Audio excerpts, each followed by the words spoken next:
السلام عليكم، مرحبا بكم والصحة عيدكم وكل عام إن شاء الله يلقاكم بخير ويلقاكم مع أحبابكم ويلقاكم بصحتكم أكيد. وإذا أول مرة راح تزوري قناتي ما تبخليش عليا باشتراك وتفعيل الجرس هكا باش يوصل لك كل جديد. وبيان سور جيم للوصفة وإذا عجبتك.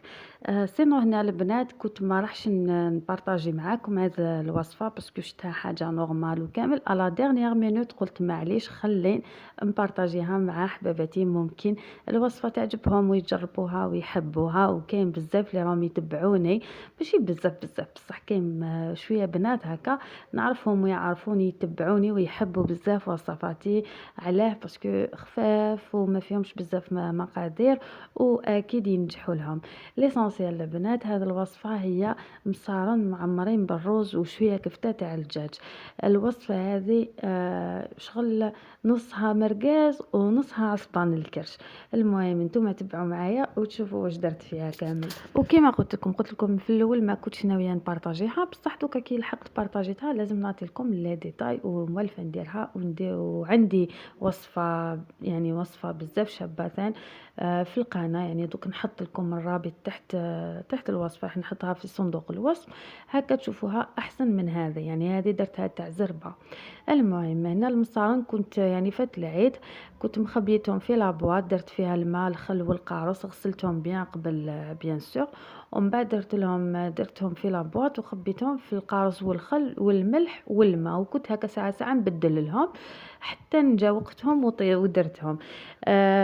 درت في الحشو هذا درت الروز نص باكي تاع الروز. هذا الروز اللي يجي مفور وغسلته بيان وغليته في الماء وحده ما درت له لا الملح لا الزيت. نص طياب ما لازمش يكون طايب.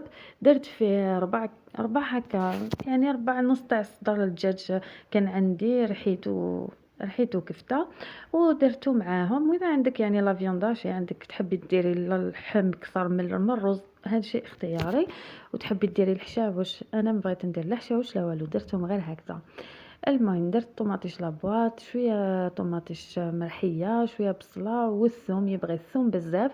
درت نص راس تاع ثوم مرحي ودرت له راس الحانوت فلفل كحل العكري والكركم والملح يعني كإضافة خاصة درت نص راس ماشي نص راس نص حبة تاع مرق الدجاج جامبو.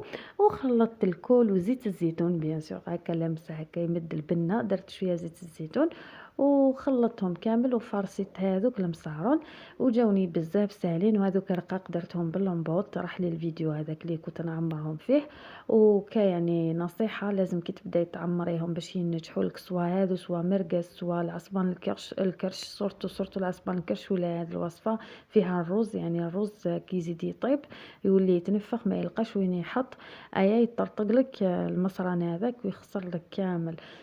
سوا العصبان الكرش يعني حتى الكرشه كي تعمريها لازم تخلي لي سباس باش هكا يلقى وين يتنفخ هذاك الرز. هذه يعني ماشي النساء اللي يعرفوا راني نمدها كنصيحه لاول وحده يعني دير اول مره كوحده ديرهم ولا ماشي موالفه ديرهم ولا دارتهم وقالت ما نزيدش نديرهم ما نجحوليش. يعني هذه هي العفسه اللي تروح فيها ما تخلي لهمش لي سباس للرز هذاك باش يطيب.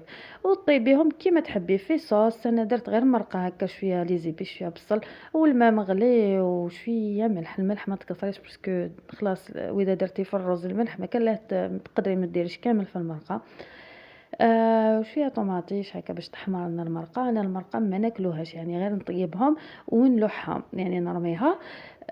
ومن بعد هذوك المصار من بعد ما يطيبوا نبدا ندير لهم نحمرهم في المقله. انا المقله هناك المقله هذيك كنت يعني درت قليت فيها شويه ليسكالوب وقليت فيها الكبده جات فيها مازال فيها زيت الزيتون هذاك والبنه هذوك تاع ليسكالوب والكبده ايا زدت حمرتهم فيها. واش نقول لكم يا البنات جاو بزاف بنان وشهيتكم في الجنه. لا غالب كنت حابه نبارطاجيهم في العيد هكا باش ما ترموهمش المصارن هذوك وتستافدوا منهم.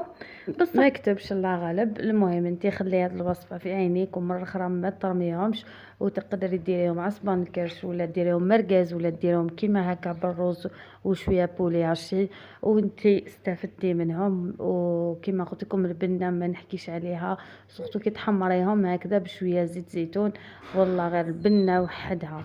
هنا راح نكون كملت الفيديو، واذا لحقتي لهنا ومازال ما درتي لي الجيم اشتراك نتمنى ما تبخليش عليا. ان شاء الله في فيديو واحد اخر ووصفه واحده اخرى. تبقاو على خير، مع السلامه.